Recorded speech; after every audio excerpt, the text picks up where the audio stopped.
And so I'll just say, we'll call the meeting to order at 6:32 here. This is the first meeting of this, I'm calling it the Broadband Coalition. That I sent the word out to everyone that I knew was involved in similar efforts to what we're doing in Fairhaven with the broadband master planning, and to see if we could share some experiences with each other and have some sort of group that we might want to stay together with after tonight, potentially, and to see if we can, help each other in any way. My only intention was to gather the group and then facilitate the discussion, but I don't really have any intentions of trying to direct anything from this point forward, other than just kind of guiding this first meeting. But whatever this group decides you'd like to do with this moving forward, that's going to be, in my view, up to you. I just saw a note about internet being unstable. Can you all hear me fine? Okay. Okay, great. So what I'll do is I'll ask just to run through by community, the communities that I heard from that were intending to be here tonight, and then I'll just ask for each person that's from that community, just give you a name and what your role is in the community. And then once we get through that, we'll kind of go through the agenda items that I had suggested, and then we can take it in any direction this group wants to. But so from Fairhaven, I'm the only one here representing the town tonight. I'm on the select board in Fairhaven, and also appointed as a member of the Broadband Study Committee as a liaison to that committee, a non-voting member for that committee. At one point I was a voting member, but we changed our policies, and our select board liaisons are no longer voting members. They're just representatives and liaisons.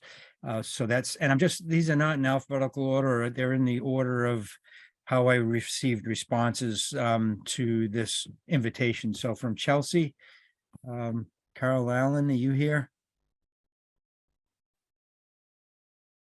Okay. So move on to Dartmouth. I saw Peter. Yep, I'm Peter Chase. I'm the director of DCTV, our community access over here. I'm also serve as a non-voting member of our broadband study committee, which we didn't get a chance to send a little synopsis. So we're very early in the program. We're just put out a bid to get a consultant on board to do a plan and to do a study for us. So that's kind of where we are. I think I have Saul Raposa Jr. on, who is our chairperson, so I will let him speak some more. Okay, and we'll get so he's the only other person from Dartmouth right now. Yes, that's what it looks like. Yeah. Yep. Okay, you mentioned Kevin Estes might join, but not. It looks like not tonight. So we'll save going through the details of our what we have going on until we get through this first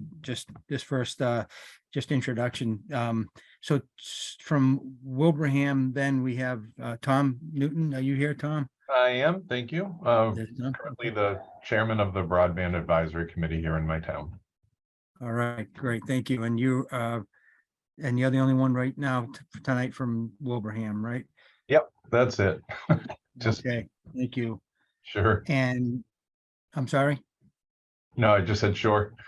Oh, okay, thanks. And then Taunton, I think we received the synopsis from Ken Bell, but I think Tom is the one that's here tonight, Tom Worthington, correct?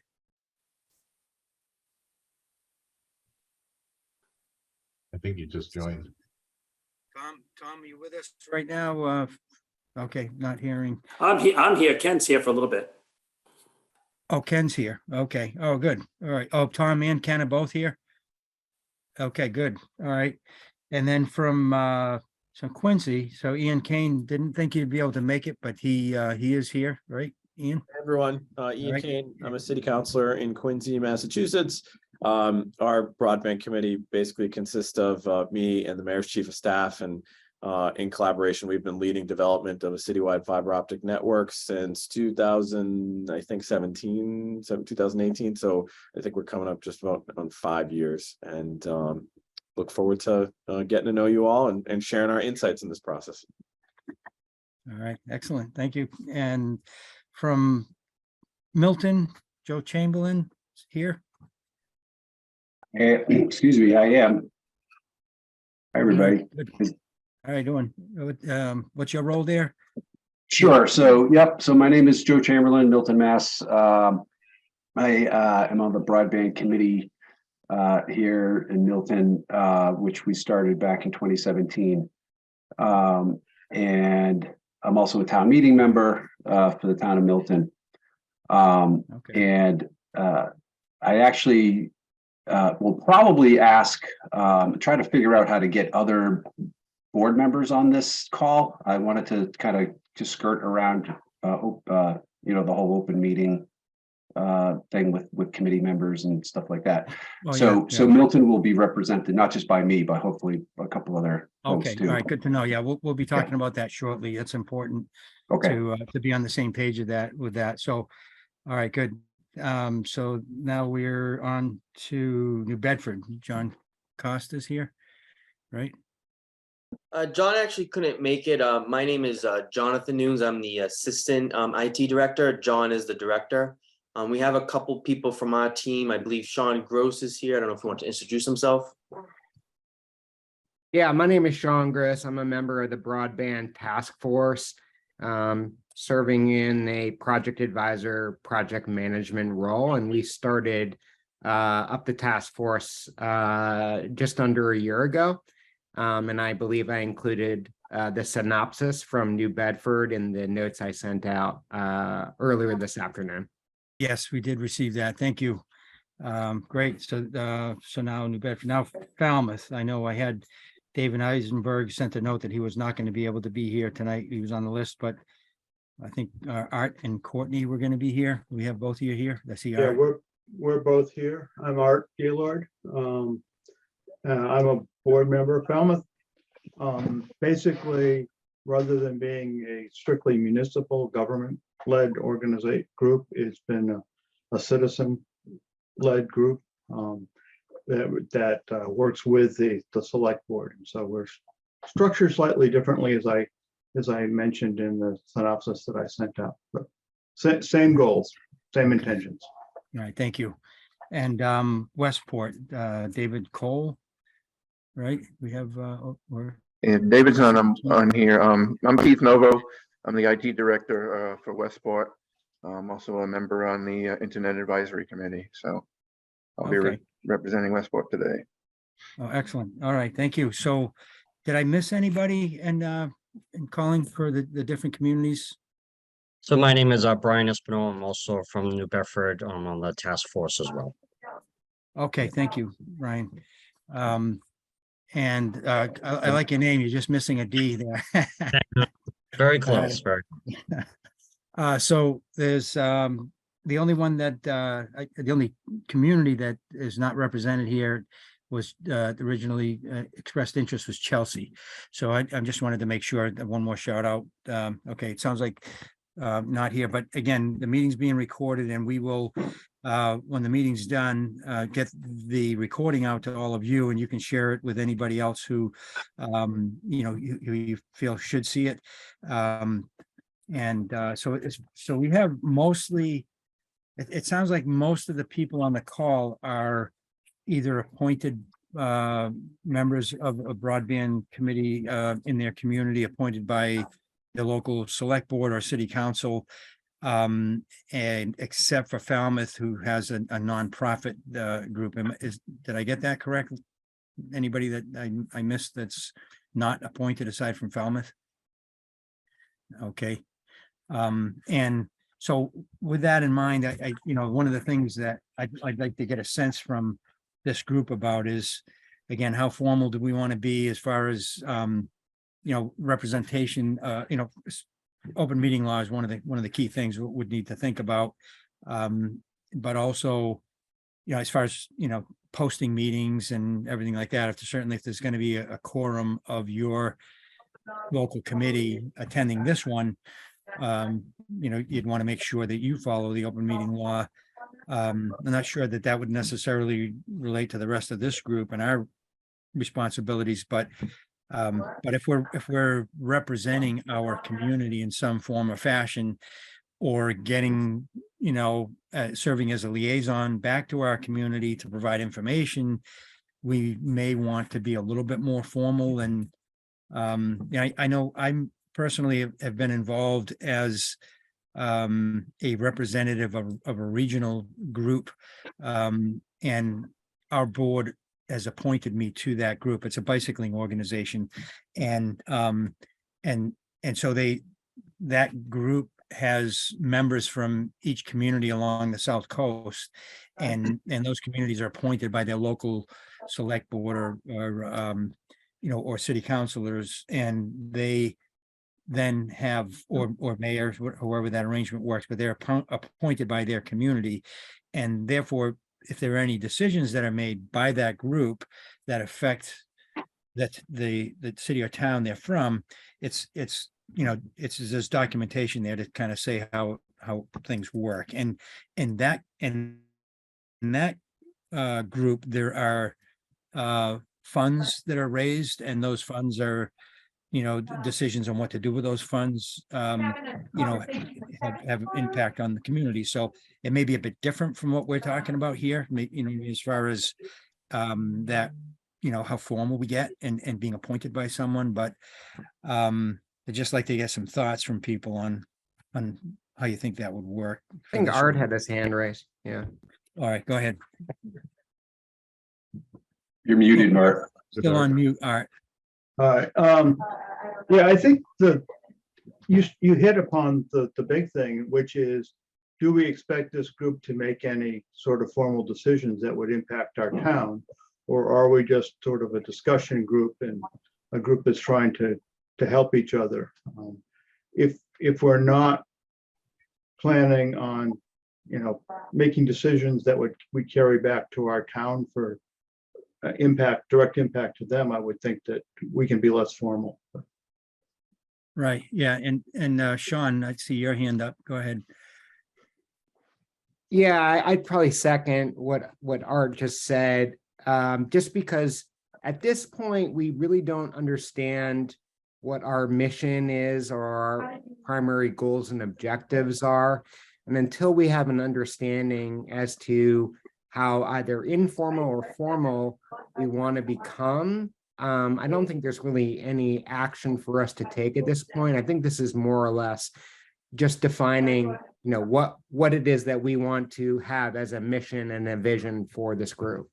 Yeah, and I think, unless someone else has a comment on that maybe we should jump right into that and try to just come up with, what we are expecting to try to accomplish as a group here, so that we can, if we're able to do that tonight, kind of put something on paper and then, agree to what we're trying to do, then that might help us decide, hopefully by the end of tonight, whether we do want to be a little more formal or not. And it may be that the answer may be, let's just stick with this for now, and until such time where we decide to do something a little different. That's fine with me. I think as long as everyone's observing the open meeting law and whatnot, and if we're recording our meetings and we agree to continue to record meetings and share them with people, it's not as though we're hiding anything from anyone. But the other aspect about it is just, as far as we set our goals and objectives here, I think one of the things we should consider is who gets invited to these meetings, and do we, for example, let's just say in 2 weeks or a month from now, whatever the time frame is, we set another meeting date.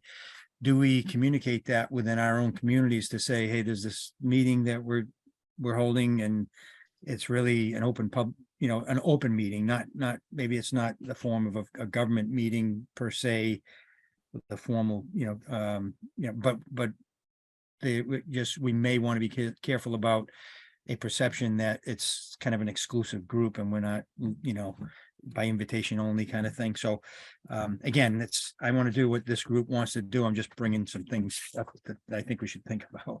So does anyone? I think Peter has hand raised. Oh, Yeah, I'm sorry. so Thank you.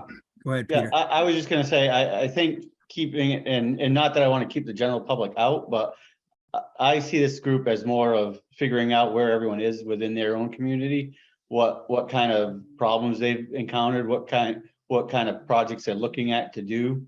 And then also, I think we're you know, our committee, like I said, is very young, but one thing that they've said right from the beginning is they really want to try to partner with other communities in the area that want to offer this service to see if there's some kind of cost savings to everyone going forward, and then also see how that goes. And I think that getting the general public involved right now, at this point anyway, is just way too Yep. early, and because you're just going to hear, you know, Comcast stinks, my internet is Yeah, too right. much. It's and I mean, I think that's what our local meetings are for. So like, you know, I know us, we'll bring it back to our committee and let them know what went on here. And at that point, anyone from the general public can attend the local committee meeting, not kind of bog us down in the weeds here, and use this more, like I said, for me, it's more of a sounding platform of what, Yep. you know, what we're gonna do, what's been done, and what mistakes we've made, and what we found worked great. You know, that's kind of Yeah. how I would look at this.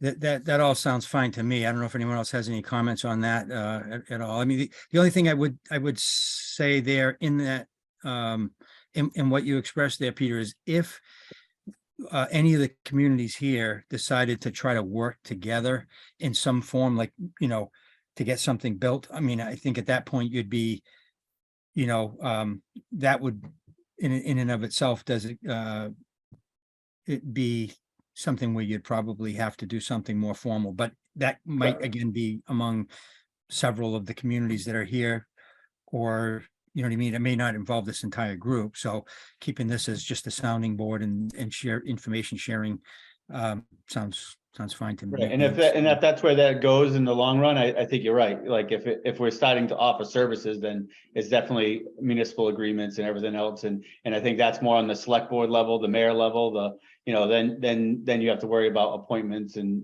you know, all that stuff. But Right. Okay. So it sounds, you know, can I just say from my meeting notes here that the consensus is that for now, this group will just stay as in, you know, informal, you know, information sharing group, and you know, that we will we'll share meeting invites with each other. We'll record the meetings and share them with our own community committees. Is that safe to say that everyone would offer this meeting recording to their own communities, to broadband study committees, and to at least keep them informed? Or would people have a concern with doing that? That sounds good. I think Joe has his hand raised. Okay, Joe, go ahead.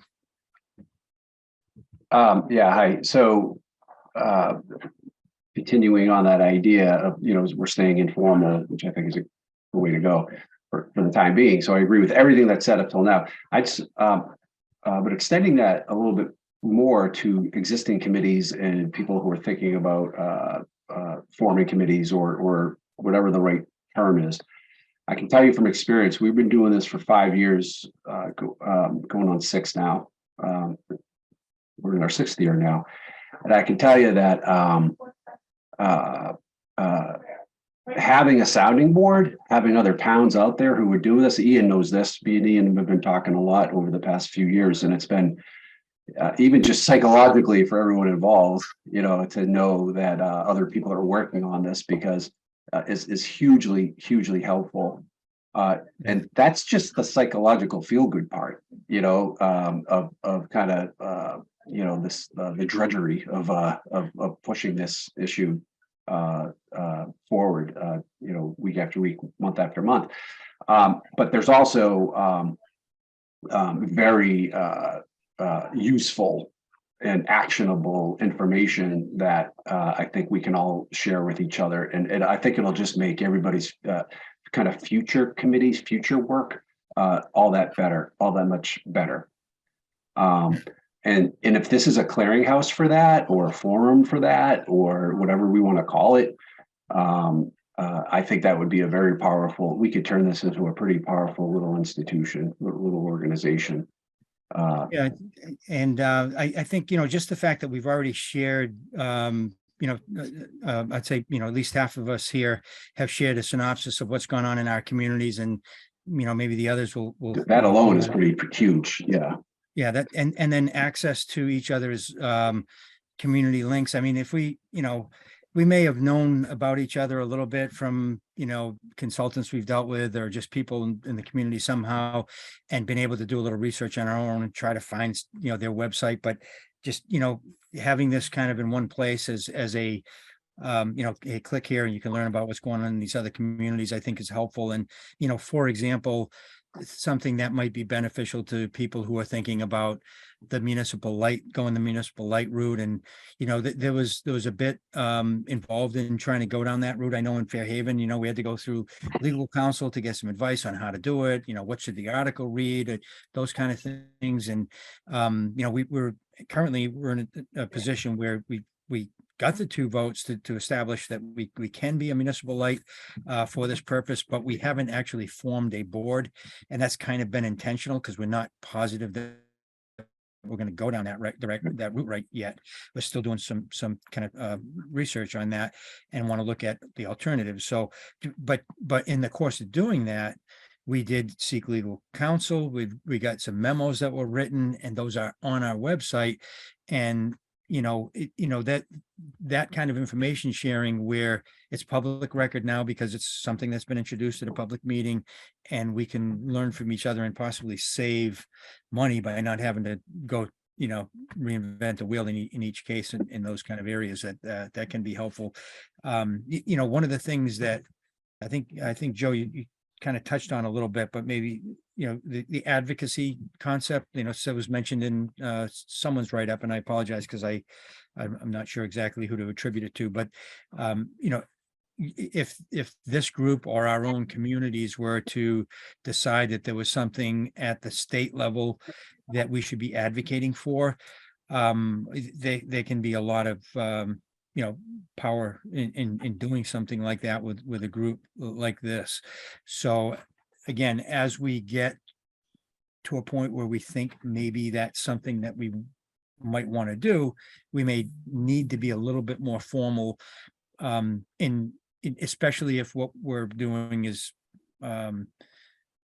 representing our communities. You know what I mean? If we're speaking on behalf of our community. But okay, a couple of people have their hands up here, so I'm not sure if it was Sean or Art first. Yeah, I had mine. Sean was first. Yeah, and then Okay. after Art. Right. Yeah, I included the advocacy recommendation. I'm sure others also included advocacy, but one of the things, so I'm a member of the Shelby organization. I don't know if there are others that are on here that are also part of Shelby. That's the School Health Library Broadband Coalition. And that coalition really works together, identifying specific challenges like advocacy, particularly around identification of sustainable funding opportunities to pay for these projects, and an understanding of how other communities are going about financing these particular types of projects. In addition, it's the work that really is around understanding some of the challenges that each of the communities are having, whether they be technical or policy related issues. And the other thing that, I understand that, that at least we've done in the Shelby community is we've identified specific topics each week or any meeting that we're on, or we will even form, sub-task force committees to discuss specific items. So we might, for example, want to discuss next week how others are dealing with, and I'm just throwing this out, dealing with or trying to do something along light plan. We might want to discuss in another week, for example, I raised one of the challenges, which is potentially working with one of the commercial providers and using their conduit for implementation for New Bedford. Broadband mapping obviously is quite significant in that a lot of our funding is tied to some of the results that are being collected and or communities that are collecting their own results. So I just see there's a lot of buckets of opportunity for discussion, and perhaps trying to more or less put all those topics together and just figuring out how we would want to wrestle with those key topics, and then see how formal or do we stay informal as a task force. Thank you. And I'll be honest with you, I have not heard of the Shelby organization that you referred to. Can you explain a little bit more about who's involved in that, how broad it is? Is it a regional thing or just local here? Or? So Shelby is a national coalition. Okay. Its membership is comprised of, just as the name implies, schools, libraries, nonprofits, and cities are all participants. The primary goal of the coalition is really to work around some of the advocacy positions from the Washington, D.C. perspective, but also working specifically with states as well with respect to their issues. They've been enormously successful in working with the FCC to carve out lots of bits and pieces of funding. They were very instrumental in a lot of the work around BEAD. Thanks, Tom. Okay. And yeah, so Okay, yeah, check them out. I don't have any financial ties to them, but they are a really great organization. Okay, yes, and thank you, Tom Newton. Tom sent us the link to their website. So, so Art, thank you, Sean. And Art, you have your hand up. Yeah, thanks, Sean, because I've known about that group for a long time, but I've never heard it called Shelby before, so I never tried to pronounce it.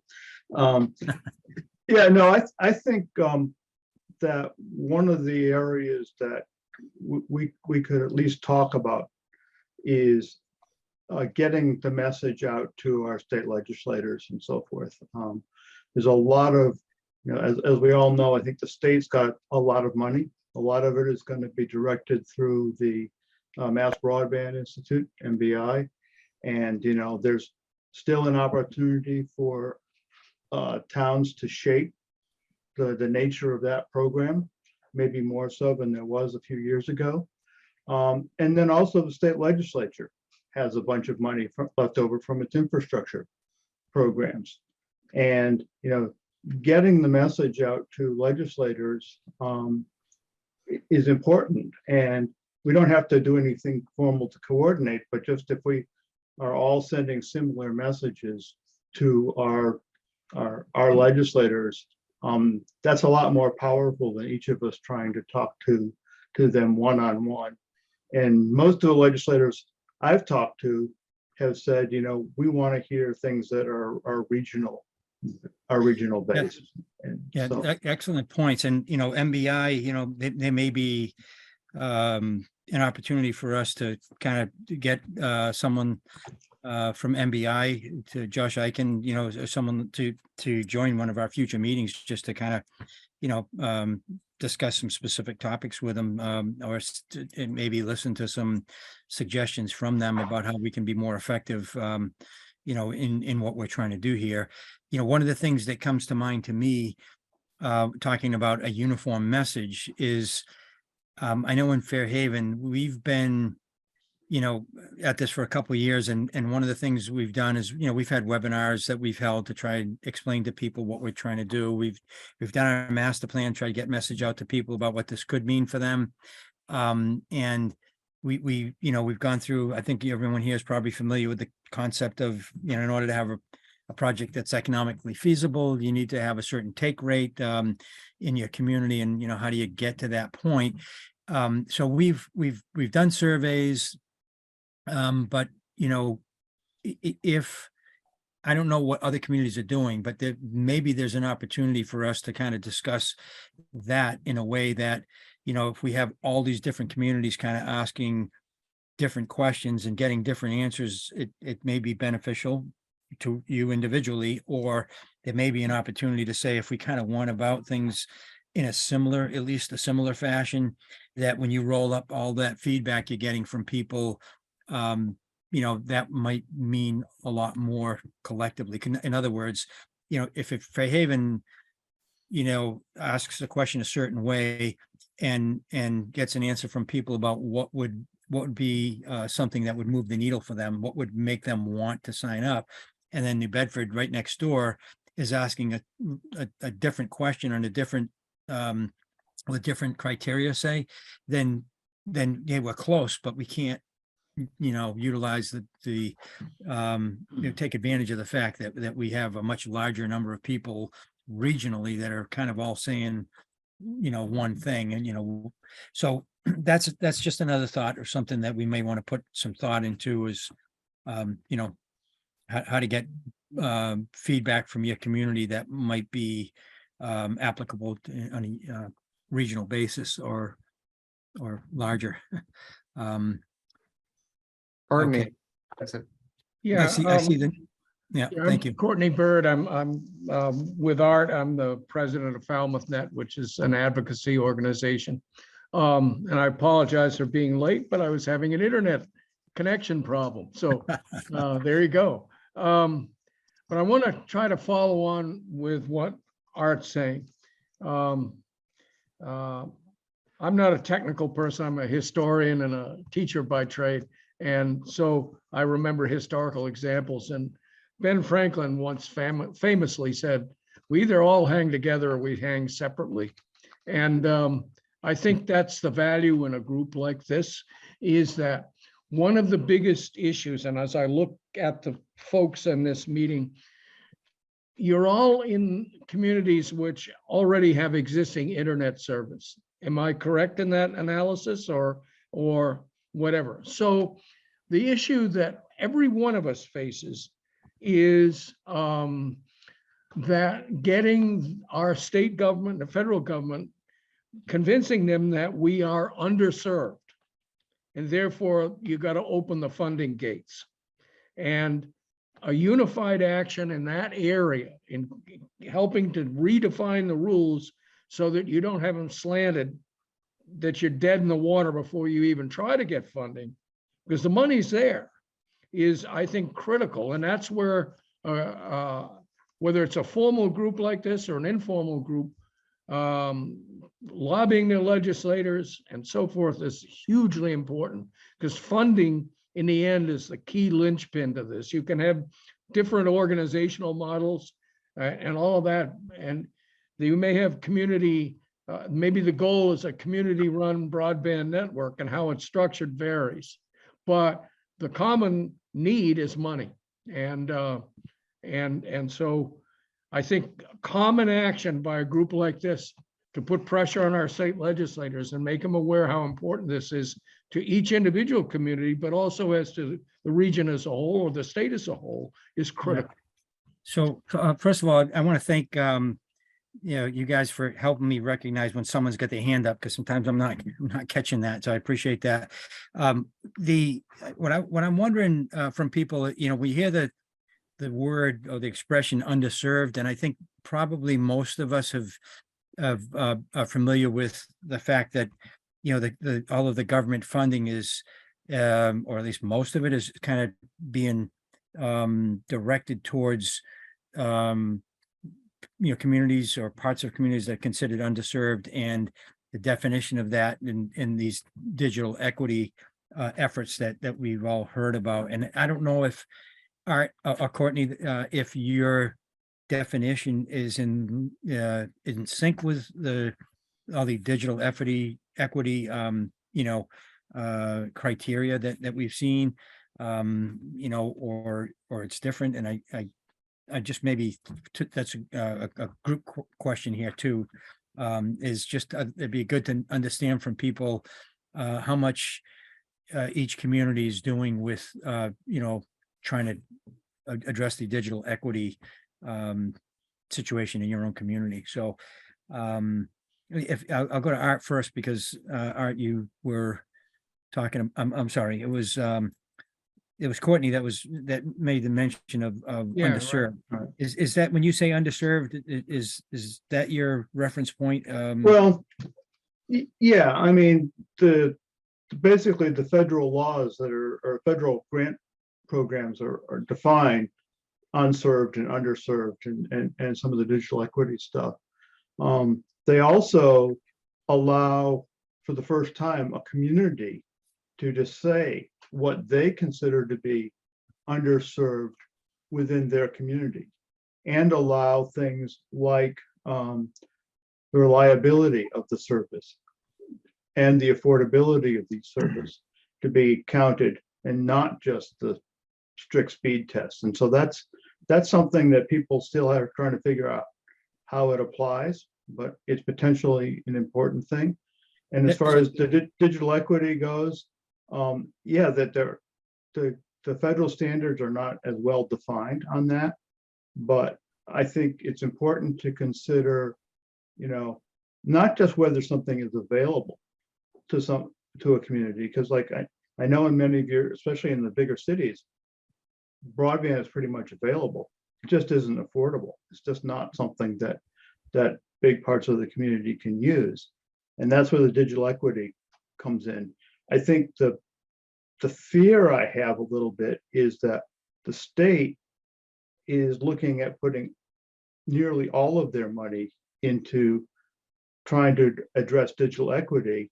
And if that's just done by subsidies, then all we're basically doing is giving more money back to the same companies that caused the digital equity problem in the first place. And so we need to do some guarding against that, at least in my opinion.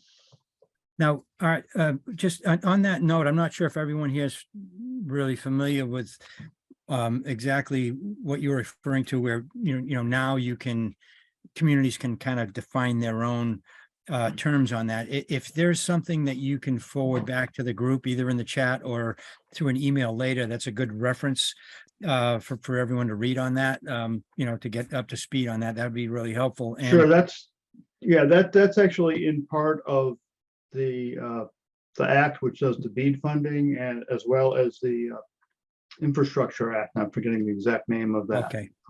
But it might be, and without having to search through to find it, if you have an easy way to reference it, get us right to that might be helpful if you wanted to do that. The other thing I'm going to ask, maybe one of the more technical IT guys that are on here, or someone that's more of a Zoom guru, is all these notes that are in the chat. I know when we record the meeting like this, I don't know if those chat messages get recorded, or if there's a way to say, for example, someone's posting a link in the chat. Can I get that to you separately, or? It should be recorded with the video. Right, it'll show. Okay, thank you. All right, so Joe, you have your hand up now, so go ahead. Thanks. I was actually going to introduce another issue, but just one note on the equity part. I think Art is exactly right. A lot of that stuff is, and I'm going to use some language here. Hopefully, I won't be too strident, but it's kind of a fixed game, with these a lot of defining underserved and so on and so forth. It just turns it at the end of the day, you look back and you just see all that money went straight to Comcast and Verizon through subsidies. I mean, that's kind of, so yes, I am a hugely supportive of our group being able to discern and communicate that to interested folks. But what I wanted to do, right now we've talked about advocacy, petitioning state legislators, and so on and so forth. I want to throw onto the table advocacy or public outreach, like talking to the public too. Just along the lines of a marketing campaign. I'm not advocating that we do a marketing campaign right now. Just throwing that out there as something that we might want to consider. And the reason I say that is there's a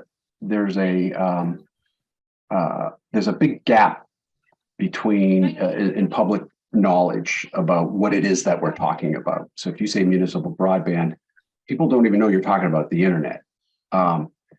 And one-on-one conversations with folks, you can, and I'm sure a lot of people on this call can attest to this. When you're talking to people one-on-one, you get pretty quickly to like, oh yeah, municipal broadband is it's a fantastic idea. Why haven't we been doing it forever, right? But I'd like to throw that out there as a potential issue for us to cover, and that is the public outreach, defining to the public what it is that we're doing. I don't know. People probably didn't catch it because I threw it in early on in that thread, Bob's original thread. I produced a video a few years ago. It's a little 1 minute or 1 minute video. It's basically built like a commercial just to say, hey, this is what municipal broadband is. It's like basically internet as a utility, right? And it's done in the, happy animation. And just that idea of defining what it is that we're doing with the public, I think is going to be another, maybe another leg of the stool that we're talking about here. And I'm kind of butchering this here, but I just don't want to lose sight of that aspect. I'm talking about our neighbors, right? Our neighbors, our community, of what it is that we're talking about. Yeah, I think it's a great point. I mean, you have, the people who have responded and say, yes, I'm interested in that. Please keep doing what you're doing. That part's easy, but it's probably a relatively small percentage of our communities. And how do you get more people behind you to say, yeah, we really want to see this happen? But one of the questions I know we faced in Fairhaven is, and I personally have been concerned about advocating for it until I better understand the actual cost and how it's going to work in our community. So it's one of the things also that I think we may benefit from working together on, is to try to, understand what each other's communities are coming up with in terms of cost to install a system. I mean, I would think that obviously each community might have something different. Maybe you have, you could have pole mounted in one community, and another community would have underground service. You might have one community that's more spread out and many more acres to cover, and others that are much more densely populated. There may be a host of factors that would impact the cost, factors that we're talking about. But if we share information, we may be able to just kind of, get more confidence within our own community, because we'll have a bigger data set to work from to say, we feel pretty comfortable that if we're going to build something, these are the kind of numbers we're talking about. So that's just something that we might want to think about too.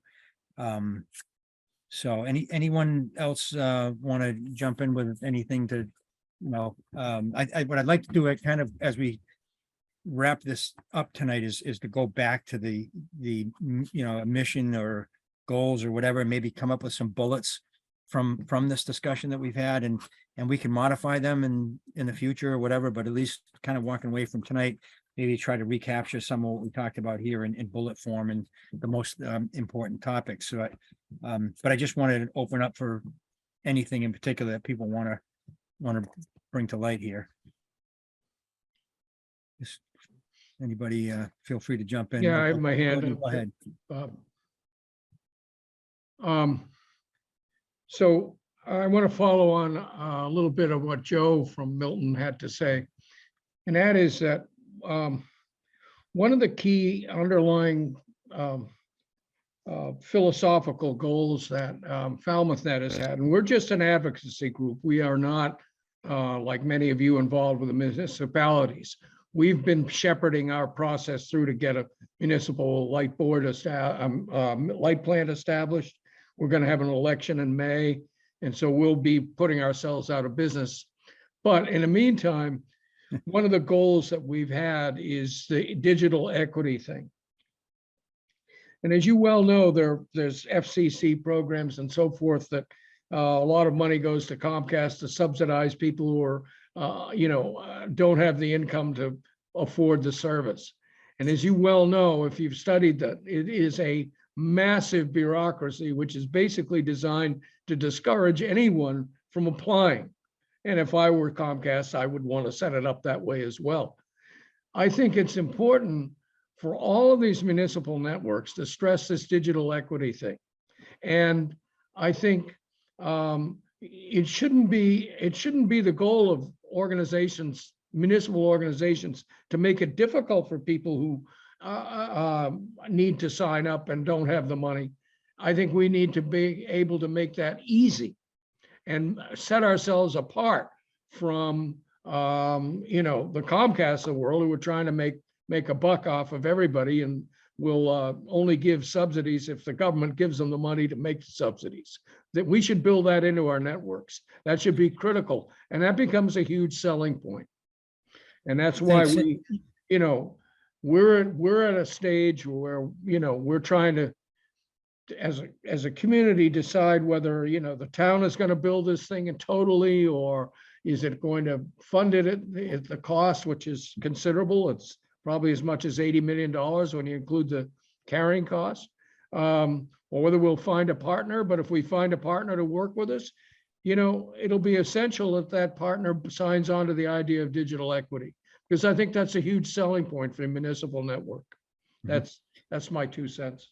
Yeah, just so I thought I'd share this with you, that in Fairhaven, I did ask a little bit. I went to the Mass Broadband webinar, a couple-day webinar that they had back in October.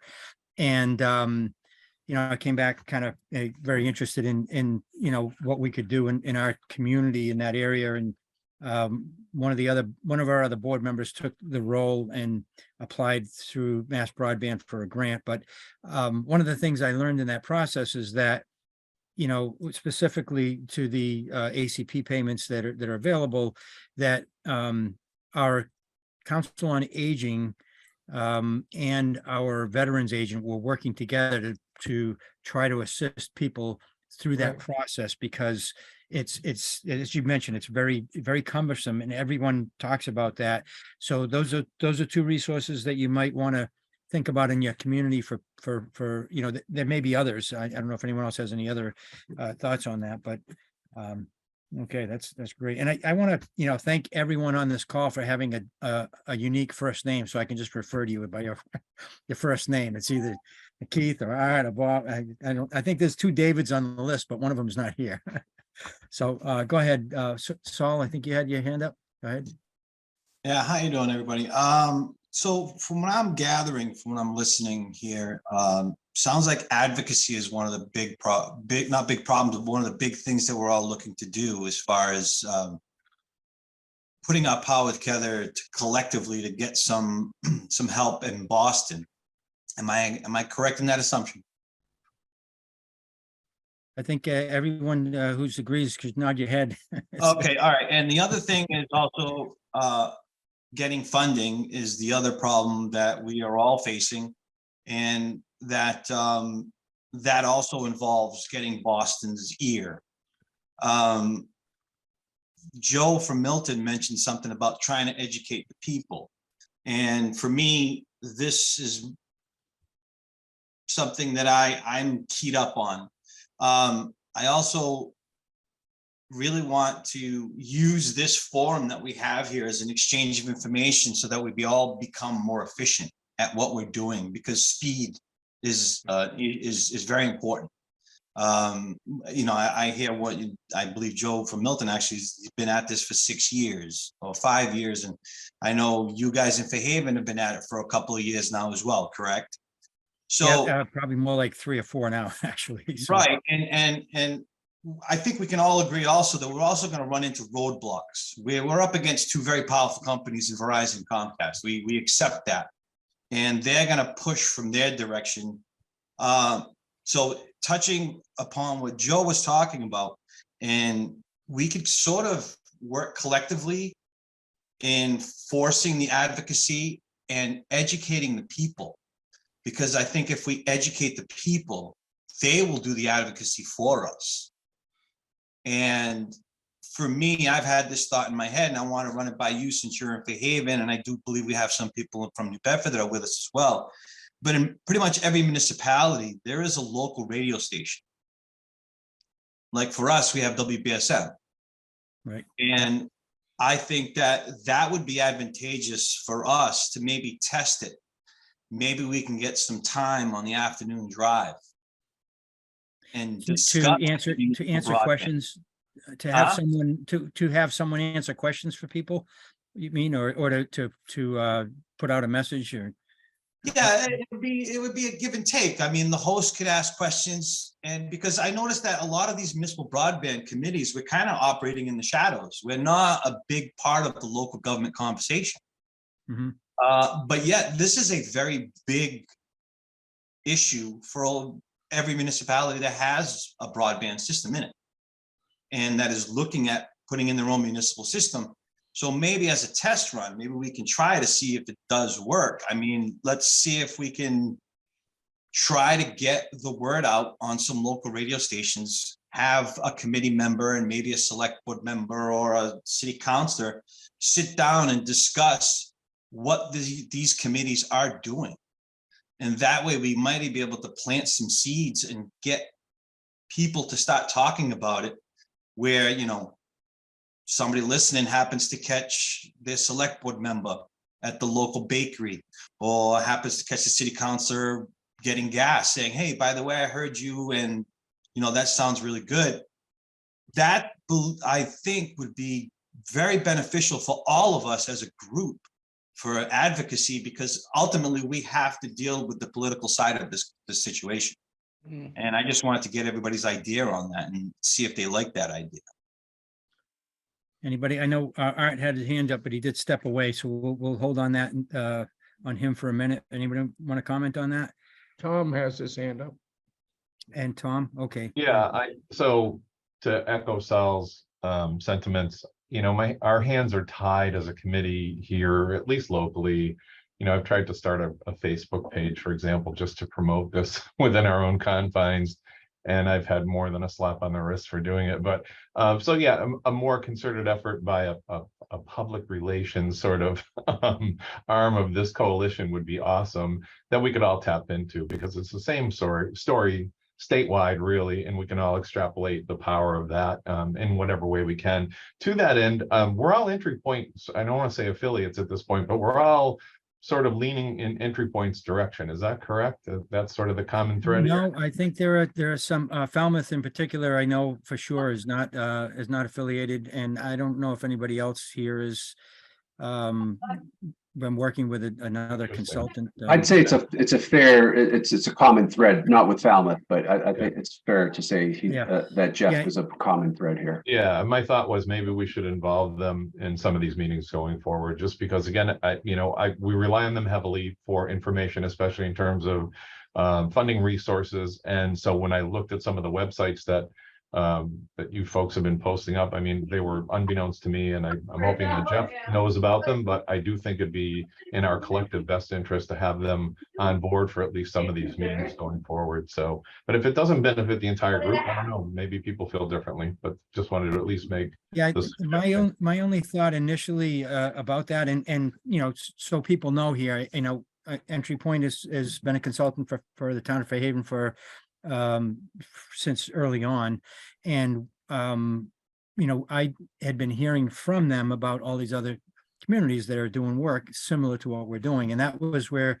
originally this concept came up. And I think Ian Kane from Quincy was originally going to reach out to people some time ago, but got very busy with things, so I offered to do this. But you know, I was concerned myself about making this something that was specific to Entry Point, because I think if there are other communities that are working with different consultants and we still have a common thread, you know, we don't, I felt like I didn't want to be excluding anyone in particular. So, you know, Falmouth is an example of that. And there may be other communities that will, through our efforts here, that we may learn about, who are not affiliated with Entry Point. And the only thing I would caution us on is,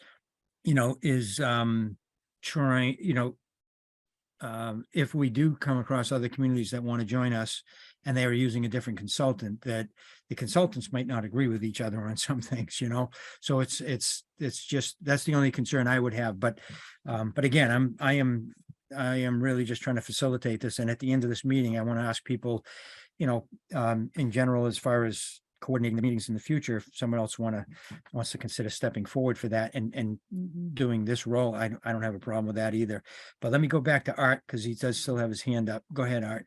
Yeah, sorry, I had to dash off for a minute because it's a big crash in the background. Oh, Just a cat.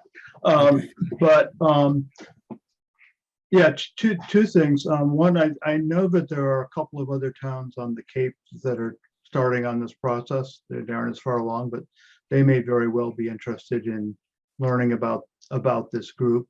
And the other thing is, and the reason I originally raised my hand is that when people were talking about public outreach and so forth, we did a large number of like full page ads in the local newspaper to basically try to inform people about the issues, largely centered around the time we were going to have the votes on the municipal light plant.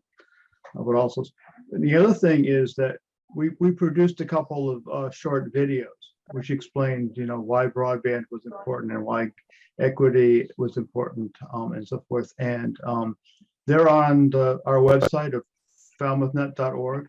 And everyone here is fine to, you can look at them, use them if you think they're helpful, or just use them as an idea for producing your own that are more customized. And again, any information we have on our website is there for people to use. Well, thank you. And that was helpful when you put your summary together for Falmouth, that you described the advantages of having a nonprofit, and one of them being that you can accept donations. So, I mean, that may be something this group wants to consider. Is I don't know if that makes sense to eventually turn this into a nonprofit. That does take time. It does take resources to convert, to do that. There's some legal Right. Things to do. So, but that's just something that you might want to think about. So Sean and Joe both have their hands up. I'm not sure which one wants to go first. Go ahead, Sean, why don't you go ahead first? Okay. I was going to make 2 points. One is the only caution I have regarding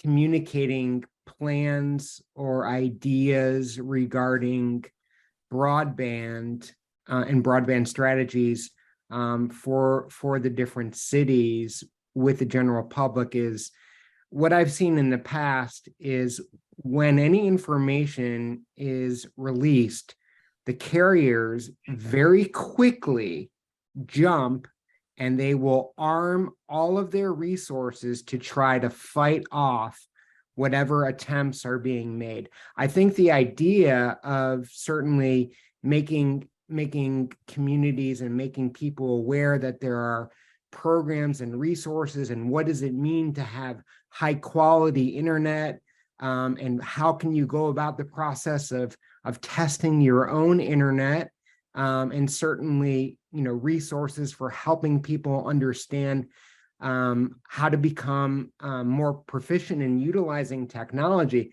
Those are all amazing things, but letting the cat out of the bag, I mean, I've seen in so many occasions when the plans are let out, that's when the cities really have to be ready to charge forward, because they have a lot more money and they have a lot more resources than we'll ever have, to fight them off.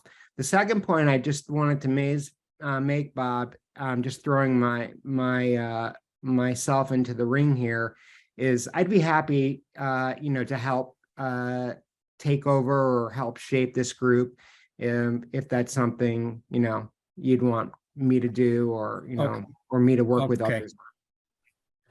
Yeah, thanks. We'll do, and I saw your chat note about that. Thank you. I appreciate that. And, and maybe we'll kind of address that in a little bit when we talk about the mission statement but go ahead, Joe. You had your hand up too, right?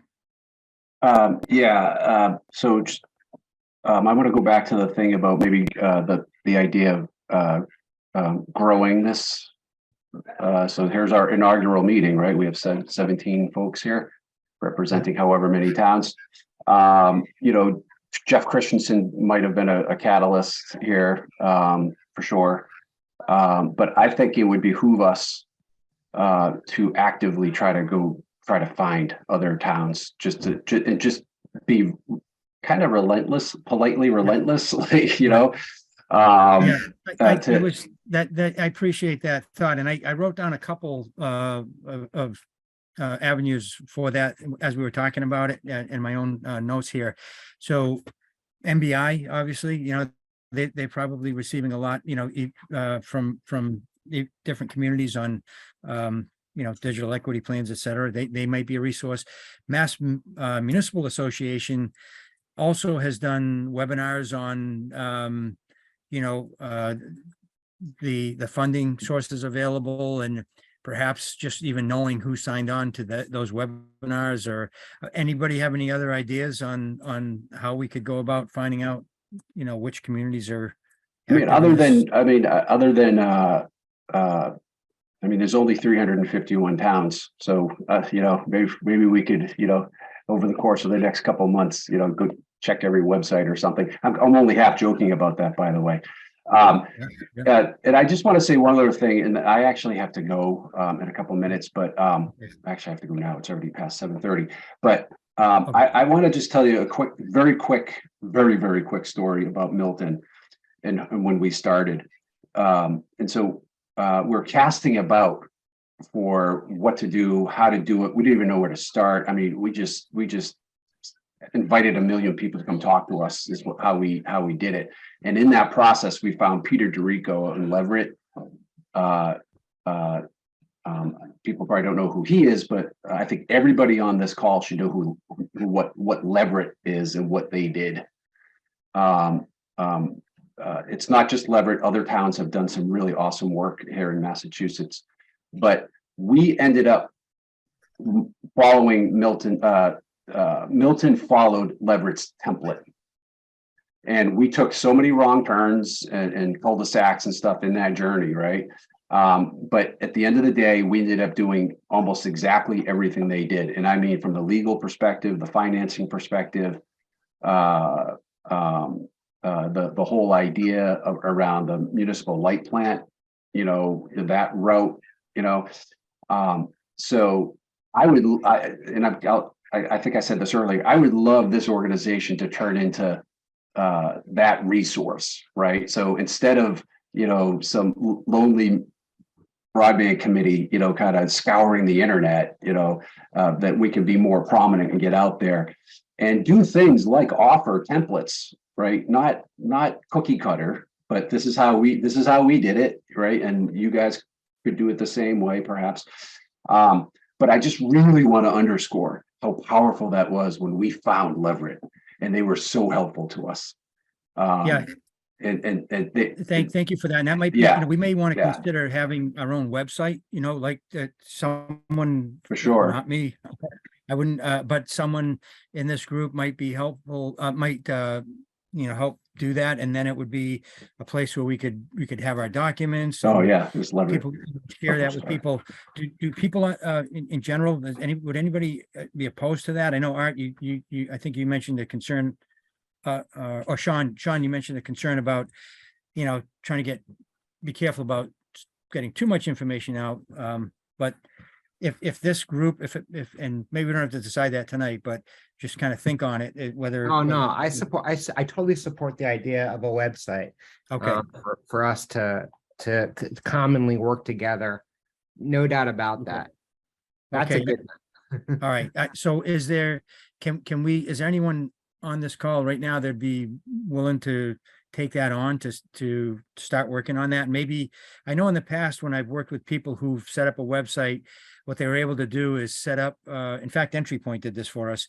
They set up a kind of a version that was not live. They would send us a link and we could view it and see what would be on it before it went to an actual live link, so that it could be, we could comment and, but is anyone here willing to take that on, at least this? I can also help out with that. And the thing that really, the tools that are available today actually would allow us to, I mean, it's basically like a Word document now, where you can fill in the various sections, and we could all be working together on populating the site with content, and continuing to pop the site with or populate the site with content.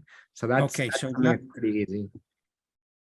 Now we're getting to something really important, which is what do we call ourselves? Because I just put this Broadband Coalition, name to this as the forming this group, but is that, what would be the right name for us? Okay, Ian is saying he has to run, but thank you. And anybody want to, it doesn't, that name doesn't say that it's regional. It doesn't say that it's specific to any one area. It could be all of Massachusetts or, whatever. And so, but it's, does anybody think we should call ourselves something else? Okay. Maybe since everyone's running, we could, put together just a page, like a Google Doc. I can't connect to the Wi-Fi network. You might want to check the connection settings. Yeah, no, that's a. Are you serious? So yeah, putting together a Google Doc. Don't you dare talk. A Google Doc that would just allow us to throw some names and suggestions out there for everyone. Good, excellent. Can you do that, Sean? Seems like you have I that. can do that. Excellent, thank you. And one thing that I was hoping to mention too, from my standpoint here in Fairhaven, one of the things that has kind of held us back, I think, and I've been one of the people in our community that have kind of probably maybe overly cautious on this front, is understanding the risk that our town could face if we were to venture off in this direction, especially if the town was to fund, a project of this size on our own, and, people, there have been a small, I'd say a pretty small group of people in the community, but persistent, who've said, what if the town builds something and then it's obsolete in a very short period of time? What about 5G? It's just going to replace it. And we've heard from many people that don't worry about that. That's not an issue. But that is an underlying concern that I think that we would need to get past in our community for people to be able to buy into this in mass. And so I just want to throw that out there as a concern that I'd like to, at some point, for this group to share with each other. How do you get past that in your own community? Is that a concern for you? I think that maybe, given the time we're at here, we've been an hour and 10 minutes. Maybe we should just poll people about how quickly we need to jump, to conclude this meeting. Do we want to, are people okay hanging on until 8 o'clock? Is that a problem with anyone to kind of keep going? Okay. I can't stay that late. Okay. All right. So let's try to wrap up with some thoughts on, my suggestion is that we wrap up on people just saying what they think the mission statement should be, some bullets or some form, something that we can start to put on our website. And Sean, I know you said you could help set that up. Is what I described something you can do for this group, where we're able to put out a website draft that is only accessible to this group? Absolutely. And the other thing that we could do also is to send out not only a Google Doc regarding the name, but also a Google Doc where people could express ideas on the mission. Excellent. Goals and objectives as Okay, well. so that'll help us kind of bring this meeting to an end tonight, because we can kind of just take some time and do that. But go ahead, Courtney, you've been waiting here. Yeah, two things, Steve, Sean, WordPress is a great internet website builder. So you guys all represent a diverse group of towns, and geographically, you have different models in different places you're all at. But the key is the one thing that every one of these you have in common is the need for money. And the most important thing I think a group like this can do is to start lobbying the hell out of our state legislators. And if they're here, and each one of you comes from a town that has a state senator and one or two or more representatives that represent your district, and you got to get their ear. And if they're hearing from the message how important broadband is to their communities, and that this is essential, they're going to listen and the floodgates will get open. That's, to me, the most important thing that this group can do in the near term, because if we don't have funding, it ain't going to happen. Okay, great. So as we try to wrap up, one thing we're going to need to do is select a meeting date to regroup. And another thing, I just want to, before we do that and we wrap up, I think there are some people on the call who haven't had a chance to speak, or they're okay just listening at this point. But I wanted to make sure that we just specifically, open up for anybody who hasn't spoken yet. Do you have anything you want to discuss right now, or if you're okay, just us moving on, that's fine. I haven't said much, just Brian Quimby, Town of East Long Meadow IT Director. I like the approach and everything everyone's been saying as far as digital equity goes. I think one of the benefits of having a municipal network like that is having the ability to layer on additional services. I think it was mentioned how they had the senior center that would help people apply for either through Charter or through Comcast for their lower income thing.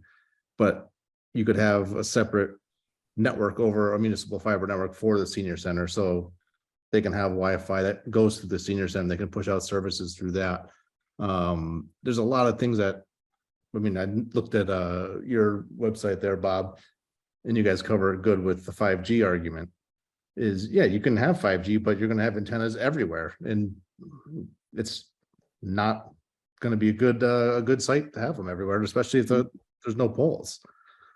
And there's no guarantee it's going to be less expensive either, right? Right. It won't, I mean, I think that's the biggest complaint we all see from all of our residents. The one point I would make, so when we went to remote learning, we offered all of our residents, if you have problems with your home internet, to let us know, and we would help them through a FaceTime or whatever. And almost every single one of those residents, we helped resolve the problem by changing out their Wi-Fi router.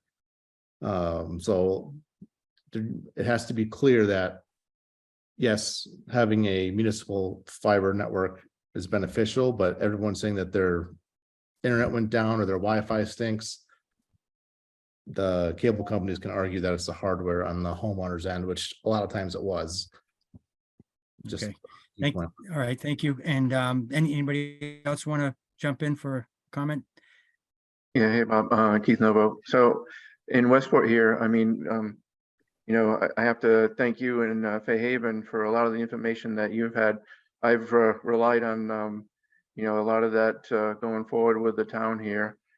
So the idea of being able to share all this information with other communities, I think that's going to be really beneficial to a lot of communities. All right. We're moving forward. Last year when we started our internet committee was right before our town meeting, and we found out about the concept of municipal light, and we hurriedly put it on the meeting, and fortunately it passed the first vote. So excuse me. So this May we'll be going for the second vote. So we're looking at some of the information. We're working with the town council. We've looked at some of the wording for warrants and things, that Fairhaven used. So we're using Great. that as kind of a template. So definitely Excellent. appreciate that work. So thank you.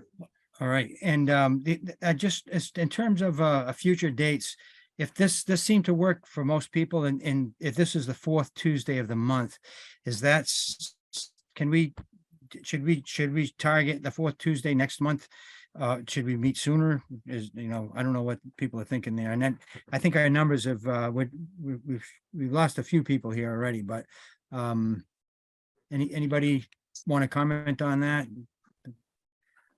I mean, that's something else we can throw out there. Excellent. Yeah, let's do that. Let's just agree to do that. So this Google Doc will be very helpful in getting some future decisions made and including that one. And well, I would suggest this then, if at least until the next meeting, I can coordinate the next meeting date once we have that Google Doc. And then once we get into that next meeting, we'll maybe just take suggestions from people on what should be on the agenda, what we should focus on, and then decide, in terms of the structure of this group, if we want to, set anything up where someone's, positions that people might want to, have in here, or if there's subgroups that we want to break off and do certain things, whatever. But unless anyone has any concern about kind of bringing this one to an end, I'd like to suggest that we take Sean's excellent suggestion and we use the Google Doc to try to kind of get a little more direction on where we're headed between now and next meeting, including the date. So does it sound good to everyone? Sounds good. I can add one point, Bob. I just wanted to mention, and I may regret this, but I'm a web designer by trade. It's one of the services I provide for clients. I use Wix as a base point for developing sites. I manage our town site, which was Entry Point developed, but I'd be happy to roll up my sleeves and do what I can do. So if anybody Excellent. wants to take me up on And it. Sean, you said you have similar background too, so it might be maybe you guys can talk to each other and see if there's some way that you can work together or share ideas or whatever. Yeah, And sure then thing. the next Great meeting, idea. thank you for Tom, I'll reach out to you. Okay, great. I think that's going to be huge, having a really good website. So it's to have two people step forward that have that kind of capability. That's really huge. So, all right. Thanks a lot. We'll be on the next meeting. Then the fourth Tuesday of February is going to be Okay. the 20. Trying to get to it here. 22nd. I do that right? Are we shooting for the first Tuesday of every month? Was that? Well, the fourth, today's the fourth Tuesday of this month, correct? I see. Sorry. So I was just thinking we stick with that because it seemed to work for most people. Yeah. That would be the 28th. 28th. Yep. Okay, yeah. All right, so the 28th of February, which is the last day of the month, right? Or do we have? Yep. So This year. all right, good. We'll see, same time works for people, 6:30. Sure. So, okay, 6:30 on the 28th, and what I'll do is I'll set up a Zoom link soon, so we just have that in our calendars, and then we can take it from there next time if we want to do something different. Thanks for Thanks taking the again, reins, everyone. Bob. We appreciate it. Yeah, Thank you. thanks everyone for joining. Appreciate it. This is a great meeting.